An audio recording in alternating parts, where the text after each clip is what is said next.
안녕하십니까. 저는 웨스트민스터 신학대학원 대학교의 김선일 교수입니다.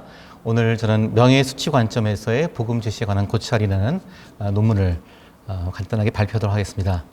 우리가 명예 수치 문화라는 단어는 우리 과거에 그 루스 베네딕트 같은 사람들이 일본인에 대한 분석, 국화와 칼 같은 책에서 주로 이 동양은 집단주의 문화, 그리고 이건 상당히 그 명예수치 문화였고 서양은 개인주의 문화에서 결백과 죄의식의 문화였다라는 이제 그런 분석을 비교한 적이 있습니다. 그런데 오늘날도 이러한 그 명예수치 문화의 분위기가 오늘날도 많이 이제 일어나고 있고 상승하고 있다는 것을 좀 볼 수가 있다 봅니다. 단순히 서양과 동양 혹은 개인주의와 집단주의로만 이것이 나눠지는 것이 아니라 명예수치 문화가 지금 보편화되어 있다. 특히 고대 사회에서는 우리가 좀 더 당시 지중해 문화권이라든지 혹은 에서는 이미 그 명예수치 문화가 어느 정도 존재 있었고 그런 면에서 수치의 관점에서 로마서를 읽는 그러한 접근도 최근에 나오고 있습니다.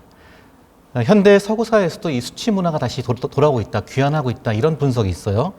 동양에서는 수치의 반대말은 명예라는 그래서 수치의 문화 속에서는 좀 그 상반되게 명예를 추구하는 수치는 회피하고 명예를 추구하는 그 성향이 많았다면은 오늘날 서양에서의 그 명예수치 문화에서는 이 명예보다는 수치심의 반대로 사람들이 자존감을 추구한다라는 분석이 있습니다. 그런 의미에서 오늘날 이 수치의 문화, 명예수치의 문화가 동양과 서양 가릴 것 없이 우리 사회에서 지금 상당히 보편적으로 올라오고 있다라는 그런 진단을 합니다. 이게 왜 중요하냐면은 제가 이 전도와 회심을 연구하는 사람으로서 우리가 복음을 전할 때는 그 복음의 내용이 무엇인가에 대한 이해를 가지고 그 복음을 표현하고 복음을 전달하는 그 과정이 반드시 수반돼야 되는데 우리의 지금까지 대부분의 복음 제시 방식들은 상당히 죄의식을 강조하는 죄용서의 관점에서 복음을 제시했습니다. 그런데 우리가 이 명예수치 문화라는 것을 좀 더 주의 깊게 본다면은 이런 식으로 이제 로마서에서도 명예수치 문화를 가지고 로마서의 그 여러 가지 나오는 우리가 보통 생각했던 교리나 개념들을 재해석하는 그런 시도가 있는데 상당히 흥미롭습니다. 이런 그 명예수치 관점에서 우리가 복음을 표현한다면은 훨씬 더 복음을 우리가 다양하고 풍성하게 또 현대인들의 삶과 정서에 적실하게 표현할 수 있는 가능성이 상당히 높아질 거라고 봅니다. 두 번째는 제가 문화적 서사로서의 수치란 말을 썼습니다. 그 cultural narrative란 말이 있는데 이 cultural narrative란 것은 기독교 복음을 전하기 위해서 기독교 복음을 변증하기 위해서 우리가 살고 있는 이 컨텍스트가 무엇인가 우리가 살고 있는 시대가 가장 추종하고 가장 많은 사람들이 관심 갖고 가장 많은 사람이 사로잡혀 있는 그 문화적 정서가 무엇인가를 보는 겁니다. 그래서 cultural narrative란 말을 씁니다. 근데 오늘 저는 이제 이 수치심이라는 것이 우리 사회에서 굉장히 우리가 중요하게 다뤄야 할 문화적 서사가 되었다. 이 컬처럴 내러티브가 되었다고 저는 생각을 합니다. 왜 그러냐면 최근에 이 우리 사회에서의 사람들의 그 의식 중에서 굉장히 높아지고 있는 관심 분야는 자아 정체성에 대한 거예요. 이 자아에 대한 거. 이 자아가 어디에 기반해야 되고 자아가 어떻게 해야지 더 건강해질 수 있고 자아가 어떠한 삶을 방향을 잡아야 될 것인가 이런 자아 정체성에 대한 관심이 증가하면서 나르시시즘이라든지 이런 데는 여러 가지 책들이 나오고요. 제가 또 특히 중요하게 보는 것은 이 테라피틱 컬처라고 하는 치료주의 문화. 그래서 이게 최근에 한 80년대, 90년대 이후로 서양이나 동양이나 굉장히 이 개인의 그런 스트레스, 개인의 자아에 연약한 자아 이런 단어들이 굉장히 많이 떠오르고 있죠. 그래서 최근에 그 테드에서 가장 큰 인기를 끌고 많은 조회수를 얻었던 브레네 브라운 같은 사람들은 이 서구 사회에서의 그 수치심이라는 주제가 굉장히 중요하게 올라오고 있다는 것을 지적하고 있습니다. 그래서 그 문제를 우리가 어떻게 극복할 것인가, 어떻게 건강하게 우리의 수치심을 극복할 것인가를 다루기 때문에 사람들한테 큰 관심 갖고 있죠. 또 하나는 디지털 문명의 발달입니다. 특히 이제 인터넷과 SNS, 최근에 이제 SNS가 굉장히 활발해지면서 SNS와 인터넷 통해 사람들이 자기를 표현하고 자기를 좀 더 인정받고 싶고 자기를 돋보이고 싶은 그러한 욕구들이 많이 나타나는데 이것이 또 거꾸로는 다른 사람들에게 이 자존감에 또 상처를 주기도 하고 다른 사람이 또 자기 스스로 혼자 수치심을 갖게 되는 그러니까 수치심이란 것은 다른 사람과 비교하고 다른 환경 속에서 나를 갖다가 가치가 없다고 느끼는 그러한 기대 다른 사람들의 이 문화적 기대에 내가 미치지 못한다는 감정이기 때문에 이런 것들이 오늘날 디지털 문명에서 더욱더 보편화되고 있다고 보고요. 우리 한국 상황에서는 한국의 특유한 그 병리적 감정 중에 하나를 이제 모멸감이라는 얘기를 합니다. 김찬호 같은 사역자는 이 모멸감이라는 제목으로 책을 쓰는데 이것이 우리나라 사람들한테 수치심을 폭발시키는 가장 그 기반에 있는 하나의 한국인들의 감정이다. 이런 분석을 합니다. 그런 의미에서 저는 서양이나 오늘 또한 우리 한국 사회에서나 이 수치심이라는 것이 우리가 기독교 복음을 전하고 기독교 신앙으로 다뤄야 할 중요한 문화적 서사라고 생각합니다. 그럼 기독교 복음과 사역에서는 이 수치심 어떻게 보고 있는가?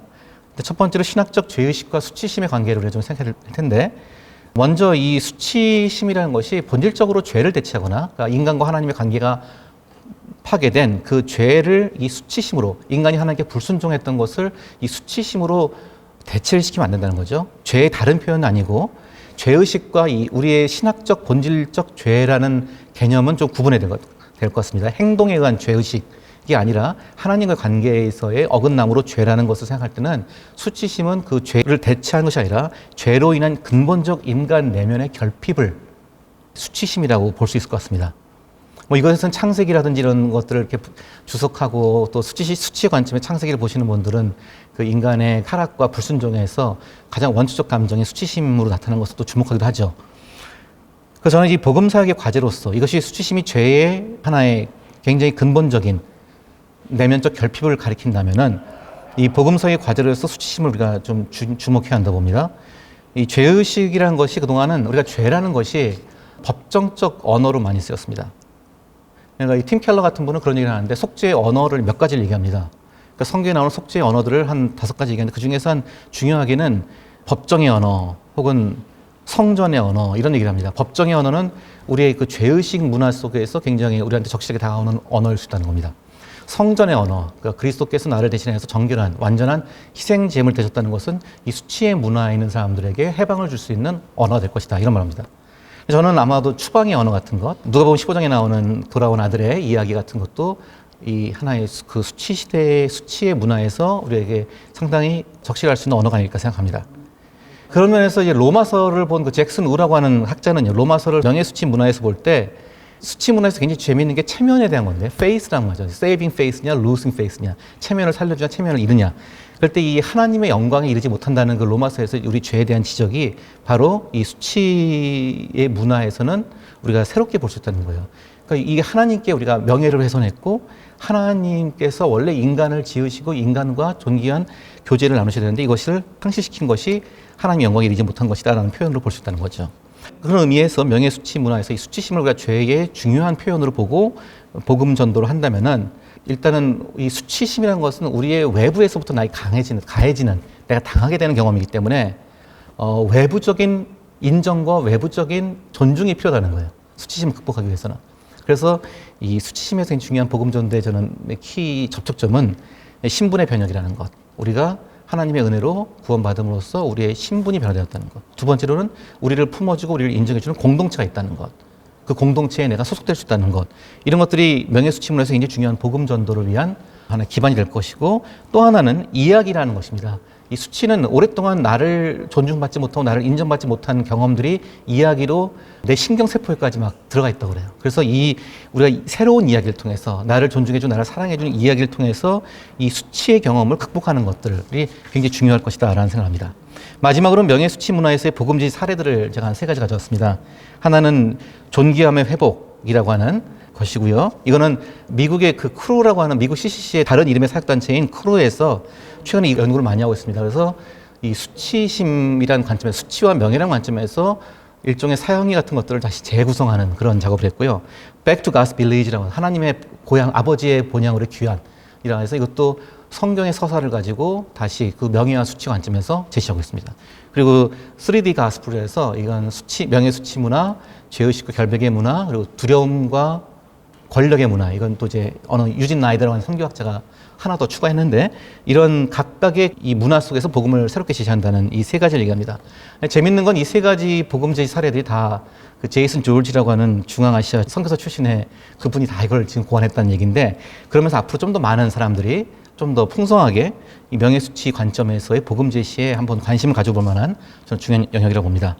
마지막으로 평가와 제언을 본다면은 이런 3가지 복음 제시 사례들이 좀 제가 좀 보완을 한다면은 성경의 내러티브 중심 서술을 했는데 백투 가스 빌리지 같은 건요. 근데 저는 삶의 내러티브에서 수치와 복음을 접목하는 시도가 필요하지 않을까 그렇게 생각합니다. 예를 들어서 팀 켈러 같은 분이 센터 철치에서 이런 얘기를 해요. 한국의 기지촌 여성들이 예수 그리스도의 죄 용서라는 그 복음을 굉장히 받아들이기 힘들었다는 거예요.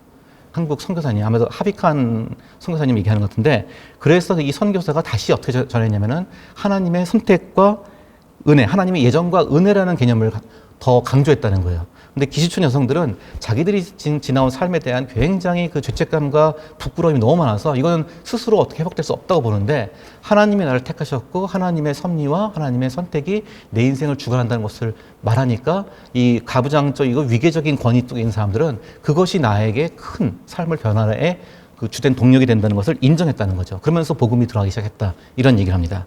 두 번째로는 그래서 이런 삶의 내러티브에서 수치의 복음을 접목하는 시도가 필요하다. 두 번째로는 이것도 역시 또 굉장히 명제적 단회적 복음 제시예요. 그래서 명제적 단회적으로만 복음 제시할 것이 아니라 소그룹이란 양육 구조 속에서, 과정 속에서 이 수치의 문화에 우리가 극복할 수 있는, 존귀함을 회복할 수 있는 복음 제시의 하나의 그런 프로그램들이라든지 과정들이 필요할 수 있다라고 봅니다. 마지막으로 이거 상당히 개인적인 복음 제시만 나오는데, 이 수치를 돌봐주는 공동체로서의 교회 역할, 또 우리가 한번 생각해 볼 필요가 있다고 봅니다. 우리 서로에 대해서 사람들의 그 수치를 돌봐주고 존중해주고 극복해주도록 하는 공동체가 존재하는 것이 가장 중요하다고 봅니다. 제가 마지막으로 영화 1995년도에 아카데미 작품상 받았던 데드맨 워킹이라는 영화에서 마지막 장면 보면은 그 수녀가 이 아주 파렴치한 강간 살인범을 계속 상담해 주다가 마지막에 이 사람으로 하여금 자기의 죄를 이제 인정하게 하고 죄를 참여하게 만듭니다. 사형 집행 30분을 남겨두고 이 사형수가 자신의 죄를, 자신이 행한 모든 죄를 다 고백을 해요. 울면서 회개를 하는데, 그때 수녀가 그 수잔 세런든 그분이 이제 출연했는데, 그분이 말하기를 You have a dignity, You are son of God, 이런 말합니다.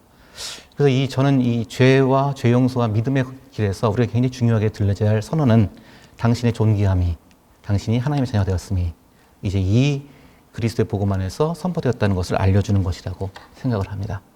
여기까지 제 발제를 마치겠습니다. 감사합니다.